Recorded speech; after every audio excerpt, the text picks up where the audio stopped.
I think the key takeaway I got from that, even though I do it, but just a reminder that as an appraiser doing appraisals, really go back to the policy and make sure it's in the policy and see what the policy says. We are going to welcome to the stage our next speaker, Randolph Love. Randolph Love.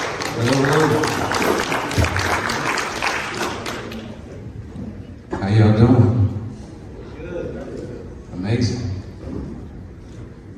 I truly believe that all truths are parallel. Before you eat something, you need to know where the food comes from. Before you drink something, you need to know where the water comes from. The same goes when you're talking about the information that you're consuming. All right? So just so you know, my name is Randolph Love III. Yes, I am a licensed and bonded public insurance adjuster. That's the loophole that I used to get on stage, right? But prior to being a licensed and bonded public insurance adjuster, I was a State Farm agent. After hours, I did that for about 8 years. And every time I tell that to people here at this conference, they act as if I just told them my dog just died of cancer. They say, I'm sorry to hear that. And you know, it's all good, man. I got a love-hate relationship with them because they taught me a lot, I learned a lot, and I was able to use what I learned to the benefit of insurers, all right? I am a chartered financial consultant. I am a chartered life underwriter. I am a chartered property and casualty underwriter, and I'm a fellow Life Management Institute. Most people take, on average, about 3 to 5 years to earn each designation. I earned all of my designations in a matter of 9 months. It's because we all have certain things that we're good at, and certain things that make sense to us. Financial services and insurance, it just makes sense to me. I'm a registered pre-licensing and continuing education provider with the Florida Department of Financial Services. I've taught over 1,000 students in the past 12 months, from agents, from public insurance adjusters, from independent adjusters, staff adjusters, right? I provide training and consulting for corporate and federal, state, and local governing agencies. I assist individuals and business owners with effective tax minimalization wealth strategies. I have over 14 years experience in the insurance and financial services industry, and I am a franchise consultant with the Franchise Consulting Company, all right? And all I do is I apply all of that stuff in order to help people out. And once again, now that you know the source of information, let me get to the information, but I'm gonna dare to be different today and proudly proclaim I am not an attorney, right? Which is different than most of the people who got on this stage. And this is information, not advice. Take it as you will, all right? So, has anybody ever heard of ClickFunnels? Maybe you're in the marketing, all right? So ClickFunnels is owned by somebody named Russell Brunson. It's a $500 million company. One of my mentors and business partners who I meet with at least once a month, and the person who taught me this is Russell Brunson's father, Ross Brunson. And when I first met Ross, he told me, he said, once again, all truths are parallel. He said, us as humans, we hate to be inconvenienced. We want to live, but we don't want to be inconvenienced by the rain. We don't want to be inconvenienced by the snow. We don't want to be inconvenienced by hail. So what did we do? We built a structure to protect us from those things, right? But we didn't just build a big one-room structure. We created different compartments inside of that structure that had different functions. You got a kitchen that you cook in. You got an entertainment room that you entertain in. You have the bathroom that you relieve yourself in. You have a bedroom that you sleep in. You're not going to use the restroom in the kitchen, right? You're not going to cook in the bathroom. You're not going to entertain somebody in your bedroom. I mean, I guess depending on who you're entertaining, right? But you get what I'm saying. Each room has its purpose. The same is for business entities, all right? Most people who are knowledgeable and who probably had the right consultation with them, they have the right side of this structure, the operations, the business structure, the planning of it, right? Anybody ever heard of an LLC? Yes, it's a limited liability company. Now, a limited liability company is great because what I like about financial services, and one of the reasons that I was able to pass all of these exams so quickly is because it's very important information, but they're not that creative when they come up with the names. The names tell you exactly what it does. A limited liability company is a company that limits your liability. What it doesn't do so well is mitigate your taxes effectively. So yes, if you're doing business with the general public, making active income, and your business does something that it might be considered liable, this is going to limit your liability to what you have in the business to where it won't adversely affect your personal assets. But once again, it's not so good with taxes. So anybody ever heard of a single member LLC? Single member LLCs are great, but once again, it's treated like a pass-through entity. So what Ross taught me was, instead of having a single member LLC that has your personal name on it, what you should do is have a single member LLC that's owned by a holding company. A holding company that does no direct business with the public, and this holding company is going to be an LLC treated as S-Corp. Why do we do LLC treated as S-Corp? Because you don't have to deal with all of the different minutiae and red tape of it being an actual S-Corp, but you get the tax benefits of an S-Corp. Does anybody know the benefit, one of the main benefits of having an LLC treated as S-Corp? Anybody? The main benefit of having an LLC treated as S-Corp is because it allows you to separate your active income and your passive income. Why do you want to do that? Because if you have all of this money coming in, let's say you made $500,000 for the year, they're going to treat that all as active income. The disadvantage of having that treated as all as active income, because approximately the first $162,000 that you earn under that LLC is going to get taxed twice. You're going to have to pay income tax, and you're going to have to pay what's called self-employment tax. Self-employment tax is made up of your Social Security requirement and your Medicare requirement, right? Does anybody know that as long as you've made at least $4,000 a year for at least 10 years in your past, that you've already fully funded your Social Security and Medicare? If you made at least $4,000 a year for the past 10 years, and it doesn't have to be like back to back, it could be 1 year. 1 year I did 4,000. A couple years ago I did 4,000. You're already fully funded, so all the extra money that you're pulling into it is like gravy. And listen, I know there's probably some red-blooded Americans here that understand that taxes are necessary, you know, but even when I come across those red-blooded Americans that say, hey, we have to pay taxes, I'm going to ask you one question. Do you believe that the government is handling your tax dollars appropriately?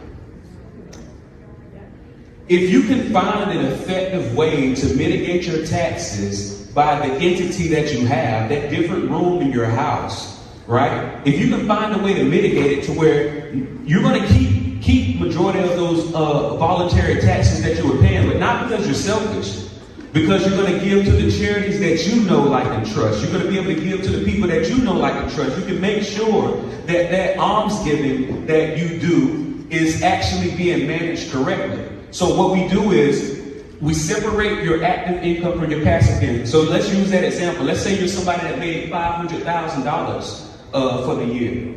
We might just say, all right, yes, this business brought in $500,000. However, only $40,000 of it was income, a salary. I'd rather pay taxes twice on just $40,000 than up to $500,000. And some people are going to say, no, you're only limited to up to the first approximately $162,000. Yes, that used to be the case, but what they did was your self-employment tax is 15.3%. 2.9% of that is for Medicare. After you hit that limit, yes, the Social Security stops, but the Medicare keeps going. If you are a married couple, once you exceed $250,000, they're going to add an additional 0.9% on that 2.9% on every dollar you make if it's not structured correctly. If you're a single person, once you hit 200,000, and don't be a married couple filing separately, they're going to add that extra money on top of 125,000. Just so you know, us financial advisors, when you're married, filing separately, the government treats you like a leper. Because they say, hey, you entered into this contract to where it's supposed to benefit you, but you're choosing to act as if you're single. All right, we're going to cut this in half for what you would have gotten if you were doing this as married filing jointly, okay? So after we put this single member LLC owned by a holding company, treated as S corp that does no business with the public, we legally avoided taxes as much as possible, because tax evasion is illegal. Tax avoidance is completely illegal. So we completely avoid taxes as much as possible. Now we're going to go to the other side of this chart that most people don't have, the family bank. We're going to make what's called a capital contribution to your family bank. Most people have never heard of an LLLP. You can reach out to your CPA right now and say, hey, what's a limited liability, limited partnership? They're going to say that doesn't exist. Yes, it does, right? What's the benefits of having a limited liability, limited partnership?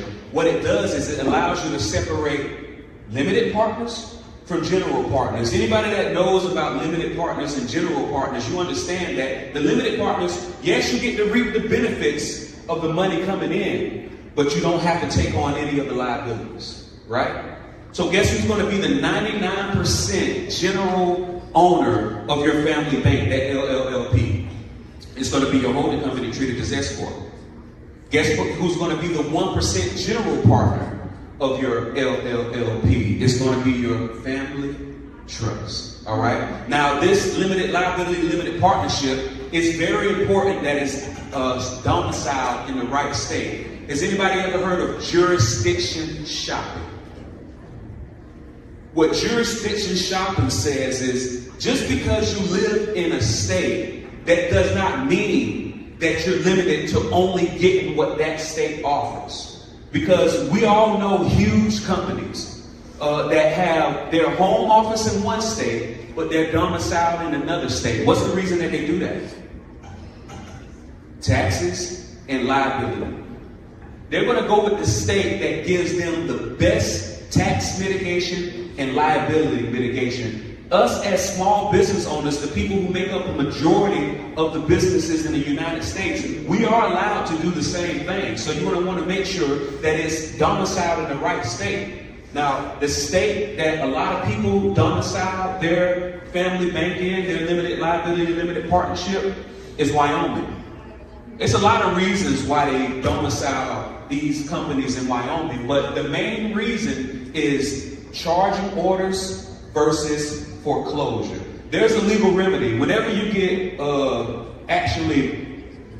accused of being liable for something, right? The legal remedy is we're either going to do charging orders or foreclosure, right? It's saying, hey, you just lost this $1 million lawsuit, Mr. Company Owner, and you owe X amount of dollars, all right? And if you don't pay it, we can foreclose on your assets in order for you to basically take care of this financial responsibility that you have, all right? What if you're in a state that only does charging orders? What it does is say, hey, it's multiple fold of what ends up happening. If somebody wants to sue you, they're going to go to their attorney, and their attorney, if they're able to find it, because another benefit of domiciling your business in Wyoming is your name isn't publicly on it. Your address isn't publicly on it, right? But let's say that they do find your company that's domiciled in Wyoming, right? Soon as the attorney sees that, if they know what they're doing, they're going to go from working on contingency to say, hey, you need to pay a retainer. I got a lot of attorneys in this room. What's the reason that you would only require a retainer than contingency? You don't know if you're going to win the case. Matter of fact, you might know for a fact that even if you win, there's nothing that's going to basically make somebody required to pay that money out, right? And here's the thing. Now you get what they call another chance to negotiate. We had a lot of negotiation talks here today. So what you're able to say, let's say that somebody does pay an attorney on retainer, right? And let's say that they do win this judgment against your company. That's when you can go back and say, hey, my bad, right? I was liable. But here's the thing. You understand that my business is domiciled in Wyoming. And you understand because it's domiciled in Wyoming, the judge was only able to issue a charging order. And you understand because it's domiciled in Wyoming and the judge was only able to issue a charging order that I don't have to take any distributions from my company. I can borrow from my company forever if I wanted to. And that's not considered a distribution. So that being said, yes, you just won $1 million judgment, but if you're willing to sign a release, let's settle for like $100,000, right? Once again, it's all about knowing how you do this. Now, a lot of you probably get to the age where your wife is budgeting you to try to create some type of estate plan. The benefit of having your holding company treated as S corp, be the single member owner of all your active income producing LLCs and your limited liability limited partnership, domiciled in the right company, being the single member owner of all of your passive income entities. What we do is not publicly, but in your operating agreements, convey the ownership to your family trust. What that just did is not only did it mitigate your liability, because here's what happens. All of y'all are probably super protected if your business harms somebody. What if you're driving down the road one day and you hit a car and a baby dies? And now you personally are now liable probably for $1 million plus. That just crumbled your entire thing. Because yes, even though if your business did something wrong, the way you have everything set up, if you do something personally, that just crumbled your whole cookie, right?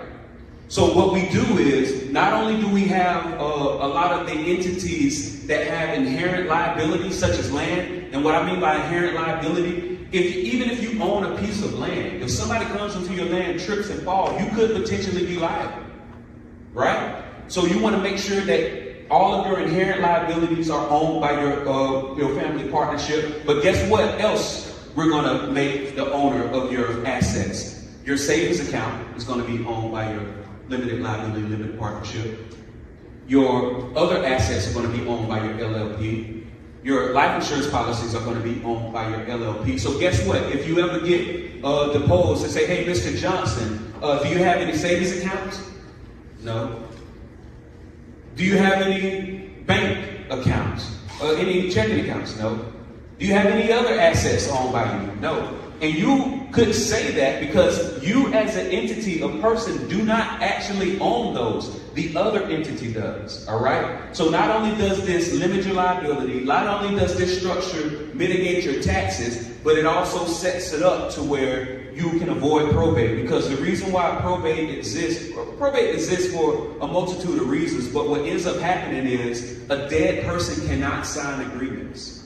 So when a person owns all of these things, let's say your husband owns all of these things, or your wife owns all of these things, and then they die suddenly, who's going to sign for it? Because even though you're married, if you do not have a financial power of attorney in place, if you do not have a medical power of attorney set up, you can't make these moves. Because what happens if your husband is incapacitated? And now you need to access his qualified retirement account. You're going to say, hey, my husband was just involved in an accident. He's incapacitated. We're going to have to move him to another facility. In order for me to move him to this other facility, I need to get to this money. That's when your husband's financial advisor is going to say, oh, okay, I'm sorry to hear that. So just send me the death certificate, and then what I'm going to do is I'm going to get all this set up. He's like, no, I'm sorry, you didn't hear me correctly. He's not dead. He's incapacitated. And then it's when he's going to say, oh, so do you have the durable financial power of attorney? No, what do you mean? We're married. Well, I'm sorry, unfortunately, unless he's dead, you don't have access to this. And then you're going to have to go through this whole process in minutia, all right? So this is the structure. If you want like, more details on how this structure is set up and talk more about it, please text Legacy 24, no spaces, no dashes, to 904-822-4262. Legacy 24 to no spaces, no dashes to 904-822-4262. All right, so let me get into this part. All right, so a lot of you are getting close to Social Security, or you probably already collecting Social Security. And I'm going to say something, and I don't know if this is still true with our generation or not. I work with a lot of people who are 60 plus years old, and they had no idea that their Social Security was going to get taxed. Is there anybody here that did not know that you're going to get taxed on up to 85% of your Social Security? It's going to happen if you don't have your income coming in the right way. So I want to do a trivia question. Here's two different married couples. One, and we're going to do $500,000 in investments. Now, I know there's some people in here, y'all earning $500,000 plus a year. But so if you're earning more than this, extrapolate higher. If you're earning less than this, extrapolate lower, okay? So here's the trivia question. Both married couples have $500,000 in investment. Both of them draw approximately 5% from their investment accounts.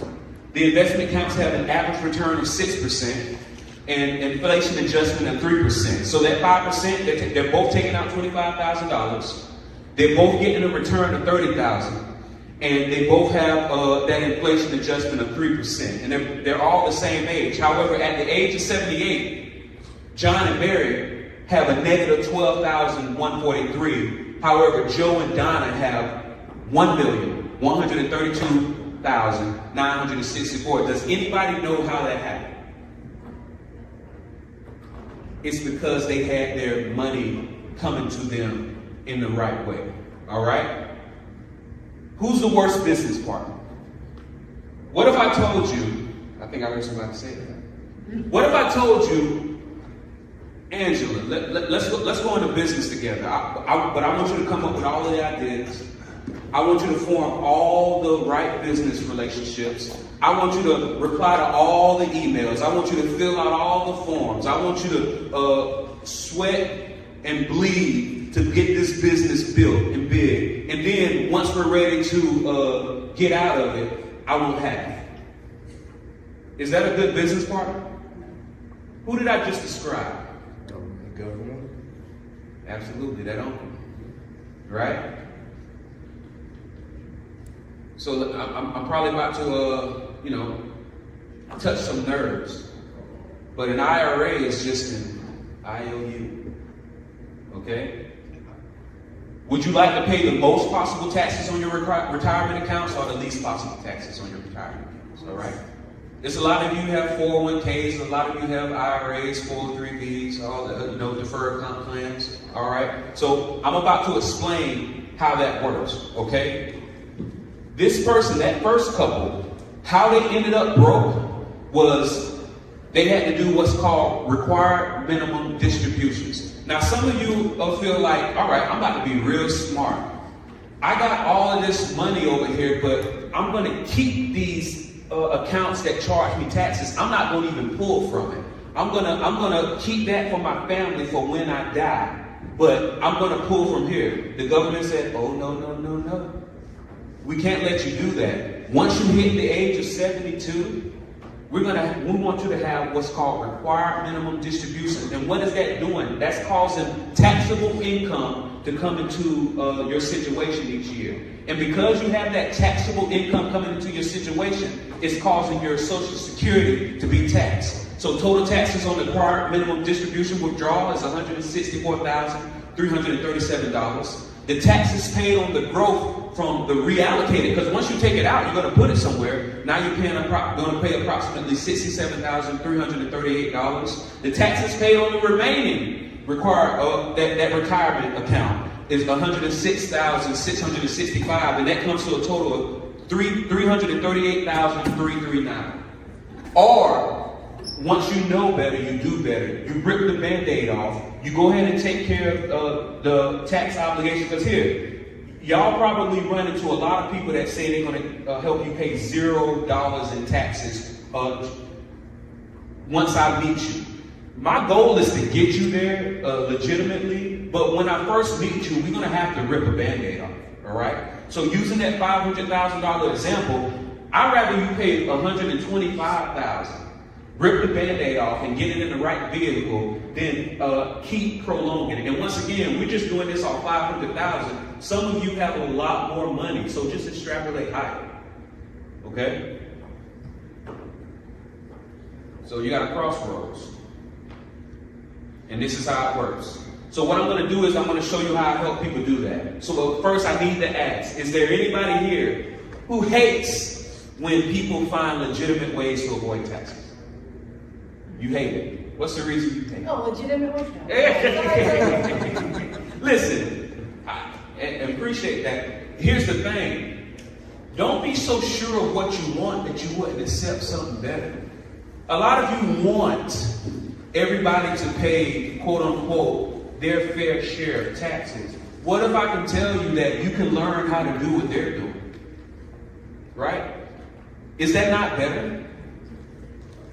All right, so I have what's called the Miracle Money Vehicle, and that's just my branding that I put on it. My mentor, Doug, another mentor of mine, he calls it the Laser Fund. You have other people that call it different things. I call it the Miracle Money Vehicle, money infinitely reproducing a compounded liquid estate, right? Because here, from most important to, least important, you want your money to be liquid, you want it to be safe, you want it to have a good predictable rates of return, and you want it to be tax-free. Most people jump straight to number 3. They say, oh, this is going to earn me, X amount of percent per year. But it don't matter how much it's earning you. If you can't get to it, what does it matter? A lot of you are under the age of 59 and a half contributing to a qualified retirement account. If you can't get to it without being penalized and taxed, what does it matter? A lot of you have money in your house. I work with a lot of people that are house rich and cash poor. Because it doesn't matter how much the appraiser says equity is in your house. If you can't find somebody to buy it at that amount, or you can't find a bank to refinance it at that amount, it means nothing. It's not liquid. Liquid, according to most people's definition, is you're able to get to it in 1 to 3 days. And guess what? When you need the money the most, that's when you can't get to it. Right? You also want your money to be safe. After it's liquid, after you can get to it within 1 to 3 days, you want it to be safe. Right? Now, just because it's safe doesn't mean that it's the best vehicle. Because guess what? If you put your money directly into a savings account, it's safe. Right? But it's earning less than 1% interest. And I know some of you know I have a high yield savings account. It's earning 5. All right. Okay. It's still taxable. Right? It's still earning less than what it could. Right? So yeah, it's one thing for it to be liquid, but you want it to be safe. Because guess what? I don't even have to see any of your 401ks or your 403bs or any of your qualified retirement accounts. But I can tell you right now, if you were to print out your performance from when you first started it to now, your principal has been dropping an average of 30 to 40% every 3 to 4 years. I can tell you that right now. I can bet you any amount of money, if you do that, it's dropping 30 to 40% for the past every 3 to 4 years. And the reason why it seems like it's growing is because you're actively contributing to it. Talk to anybody who's left a job that they stopped contributing to it and tell me if it's still growing. It's not, right? The only reason it's growing is because you're actively contributing to it. So yes, you want it to be liquid. You want it to be safe, but you also wanted to have a good rate of return, all right? Now, once again, if you got it in a savings account, it's earning less than 1%. Average inflation is 3% per year. Now, we've been dealing with hyperinflation. But let me tell you, if you have $100 in a savings account that's earning less than 1%, and inflation, which is the cost of the goods that you need in order to survive, is going up at least 3%, is your money worth the same, more, or less a year later? Less. Because you can buy less with it. Who ever heard the story of the talents in the Bible, right? Putting your talent in the ground is like putting your your money in the savings account. You're not creating a current. Money, words aren't an accident. Money is called currency for a reason. It's meant to keep moving. What happens when water stops moving? It becomes stale. Are you going to drink stale water? Do you want your master to return and say, you wicked? Like, that's the word. You just called me wicked. I tried to save the money for you, right? It's a lot of people who are called talented. That's where that comes from. Money used to be called talented. I know a lot of talented people, but they're not monetizing, right? You need to make sure that it keeps moving, and you need to create your own current. Now, once you got it in something that's liquid, once you have it in something that's safe, once you have it in something that has good, predictable rates of return, now you want it to be tax-free. Because what's the point? I can get to it. It's safe. I can go to sleep at night and not wake up, and my principal will be worth 40% less. It has a good rate of return, but as soon as I try to get to it, the government wants half, at least. All right? So here's how we're going to do it, all right, y'all? So I'm going to tell you exactly what vehicle I put it in, but I do need a little bit of participation. Does anybody know what creative things that you can do with baking soda? Anybody? Can I get some answers? Brush your teeth. You can brush your teeth. Clean. Oh, the refrigerator for the oldest, right? Neutralize acid. Say what? Neutralize acid. You can neutralize acid, mouthwash, teeth whitener, deodorant, fridge odor neutralizer, air freshener, whitening agent for laundry, kitchen cleaner, garbage odor eliminator. What nobody said is what it was actually made for. Don't think about what it is. Think about what it does.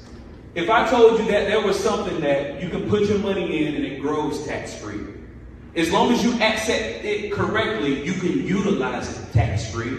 And when you die, it blossoms and passes to your heirs tax-free. What would you call that? A miracle. Did you know that exists? But it's just called life insurance. Don't think about what it is. Think about what it does. Now, I'm going to get into, some of you have already heard this before, and some of you say, I was sold a whole life policy, and I've been hating that decision my whole life.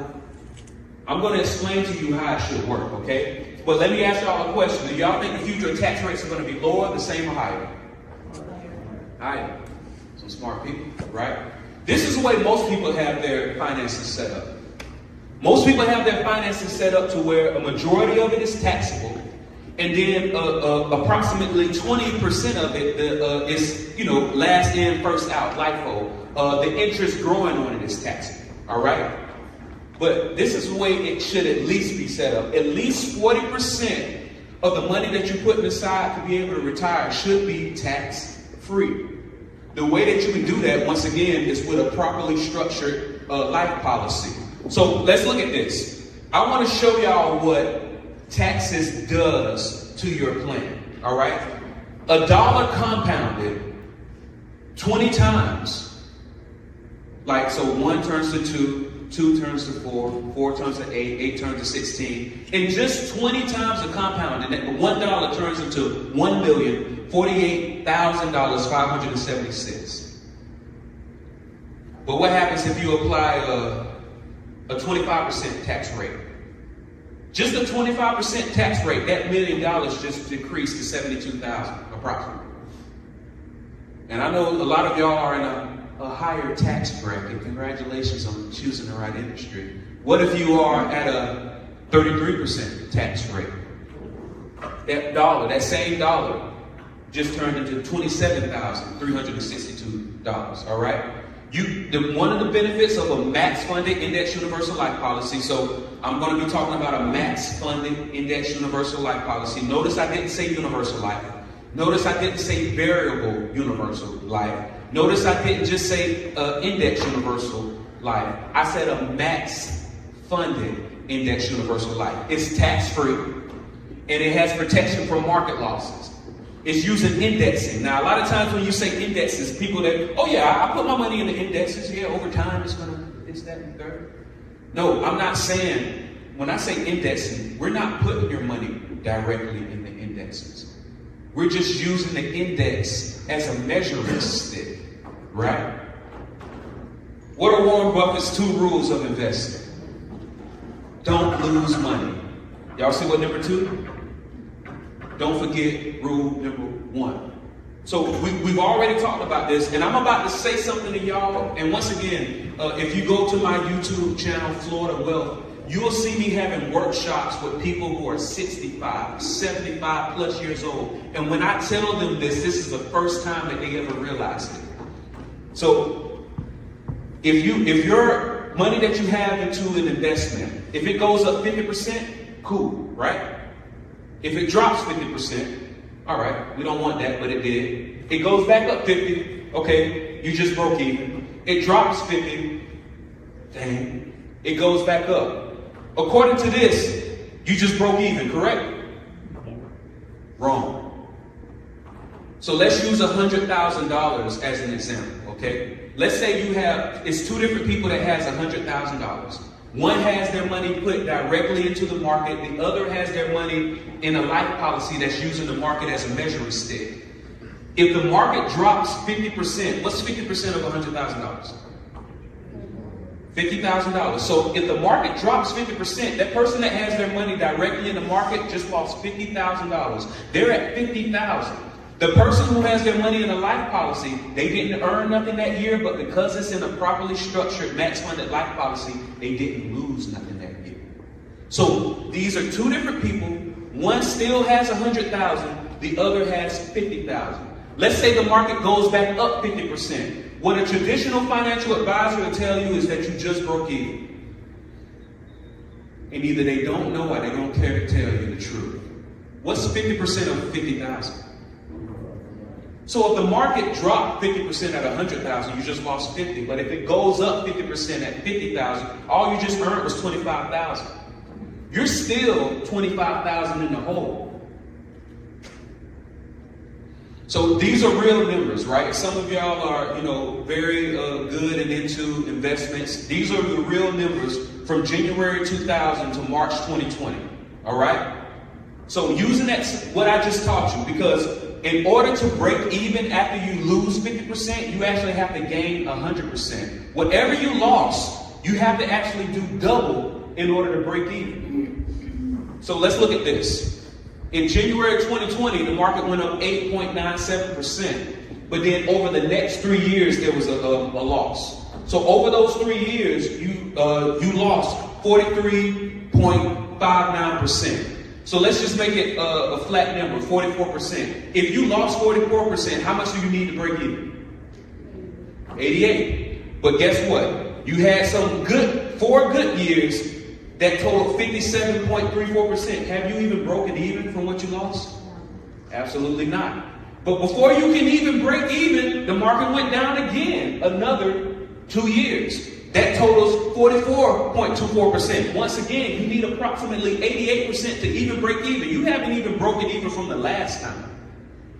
But then, boom. Now we got 100 at 55.73%.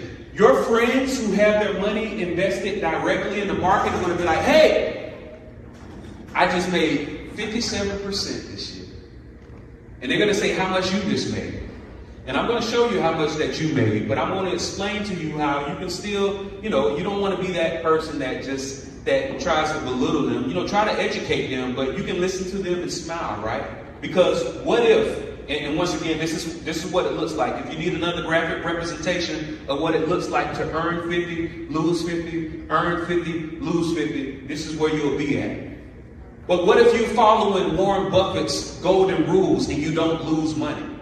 Now, a lot of these indexes that are connected to these life insurance policies are capped at 11%.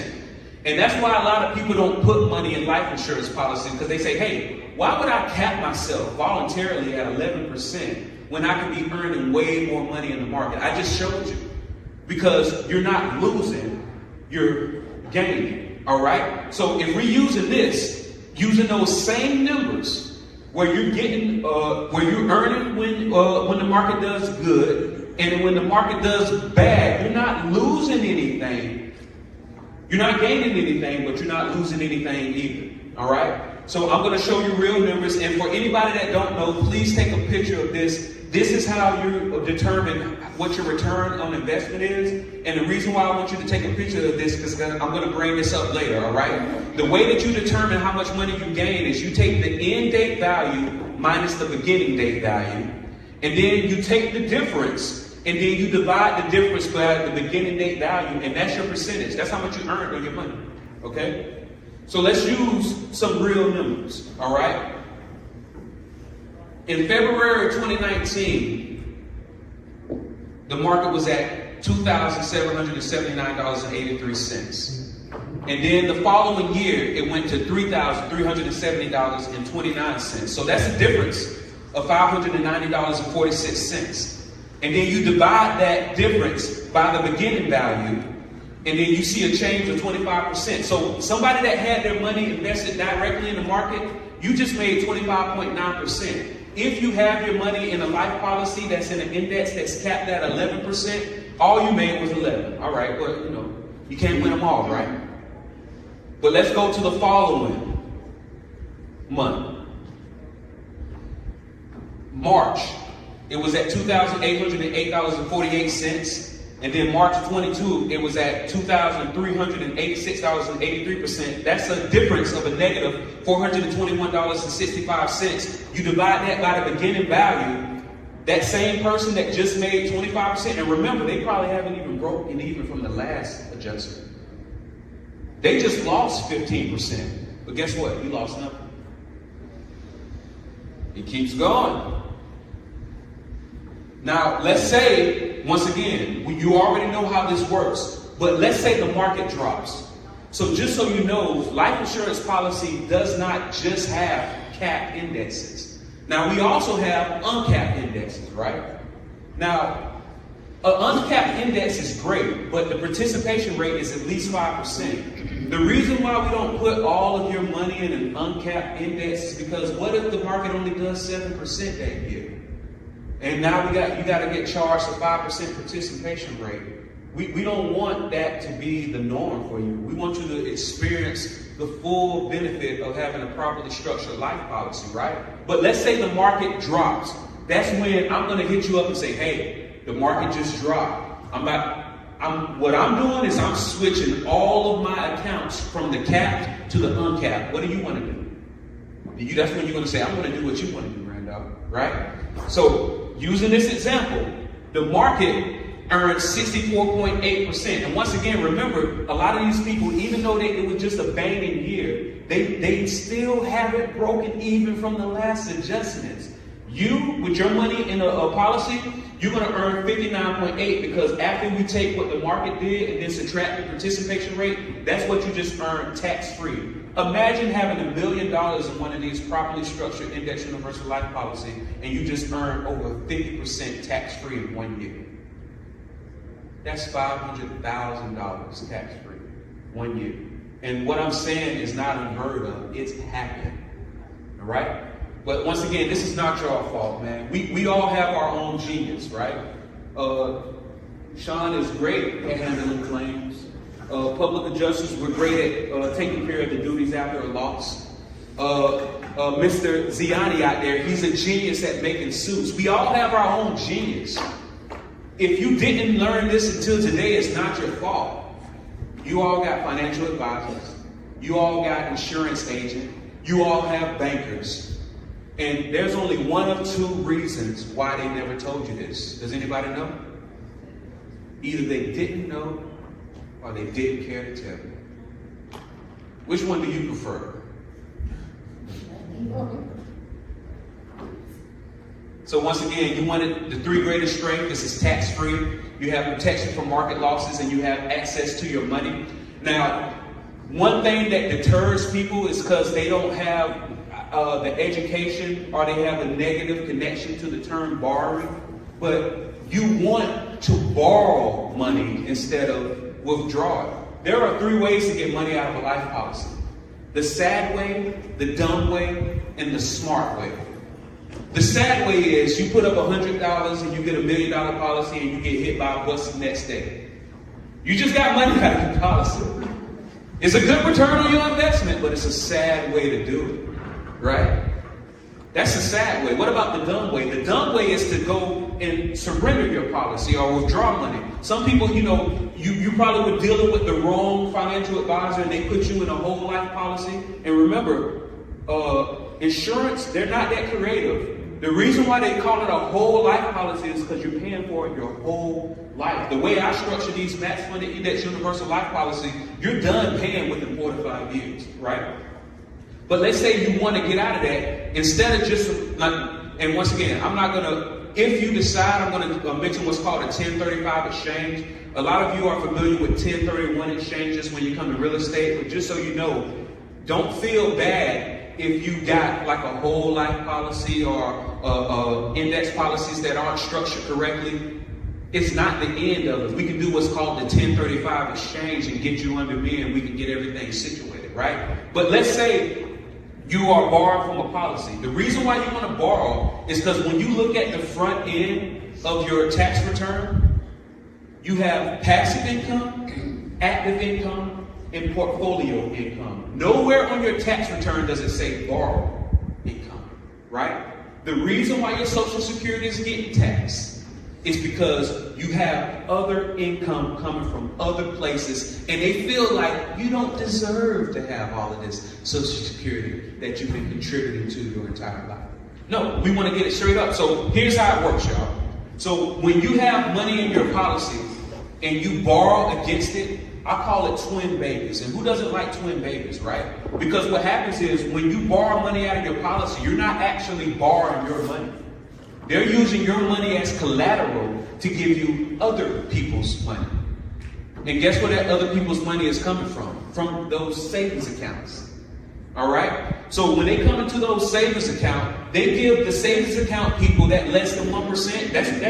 That's your part for participating in this. And then they loan you the money, let's say at a 5% interest rate. Now, the good thing about a max funded index universal life policy that's different from a whole life policy is when you borrow from it, whatever interest rate they charge you, they're going to automatically credit you the same amount to buy upside options. I don't know if anybody knows what upside options is, but basically you're paying a little bit of money to have the option to make a purchase. So let's say each share is $50 a share. You're saying, hey, I want to have the option to buy this at $50 a share no matter what happens. And let's say the share goes up to $150 a share. You go ahead and execute that option, and then you can get the difference in return. Okay? So here we have accumulated value and surrender value. So let's say you have $1,100,000 in your policy, right? And you borrow $100,000. So now you have a policy loan of $100,000. Once again, everything that you borrow, you don't have to pay back until after you die. Because what they do is they take whatever your death benefit is and they subtract what you borrow, all right? So now your available cash value is $1 million because you remember you started at 1.1 million and then you borrowed 100,000. Now I made your available cash value down to $1 million, but your accumulated value is still 1.1 million. That means the next year your money that's earning interest is going to be earned off 1.1, not what's left in there. And with that 10% growth, by the next year, your accumulated value is going to be $210,000. And guess what? You're going to do it all over again that next year. You're going to borrow money, another $100,000 out of your account. And it's not considered income because you're borrowing, right? And let's say you have a 4.5% interest loan on that interest rate. So really, what just came out of what you borrowed was $104,500. And once again, you do not have to pay this back until after you die. A lot of you, and my time is running short, but I just want to give you a quick analogy, okay? A lot of you, who's here has ever owned a quadruplex? Or any, multiple units, right? What it is, what if I told you that you can keep all of the income that you earn from tenants tax-free as long as you only fill it up according to TEFRA, DEFRA, and TAMRA.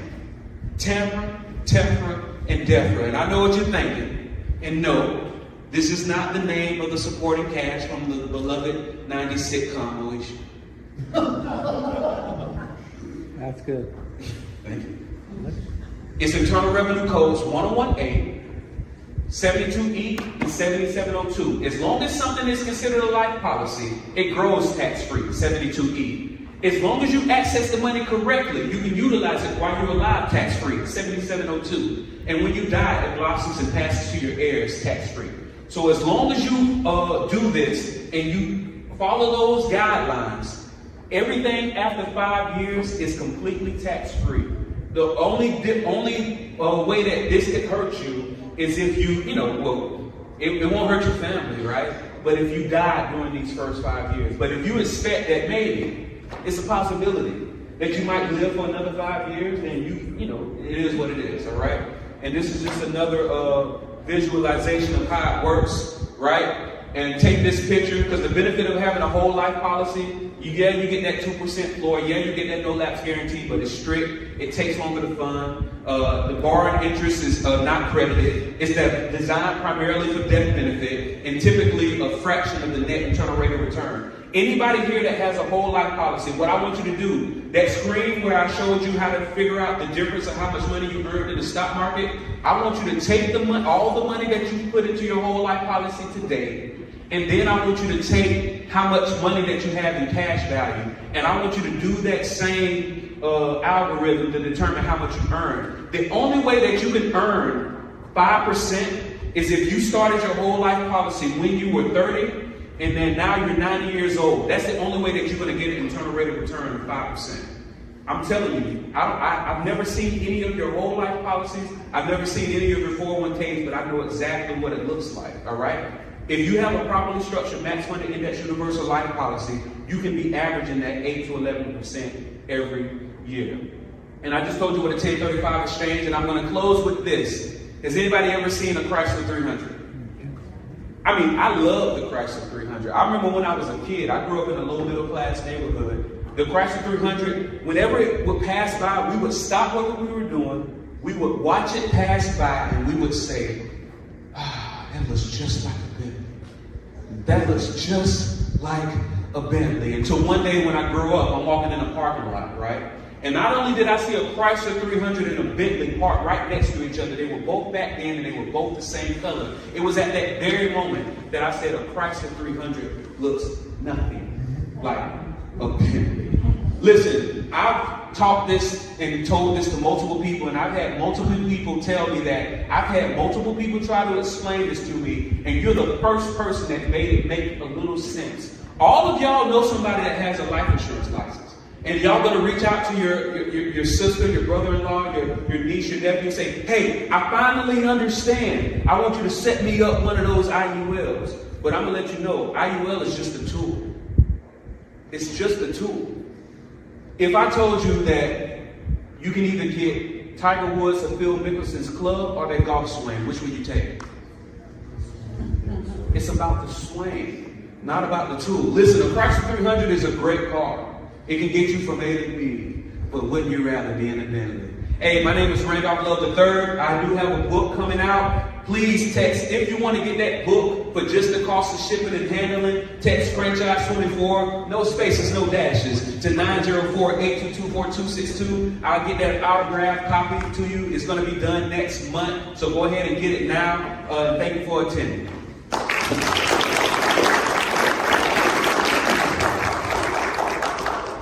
Great presentation, Randolph.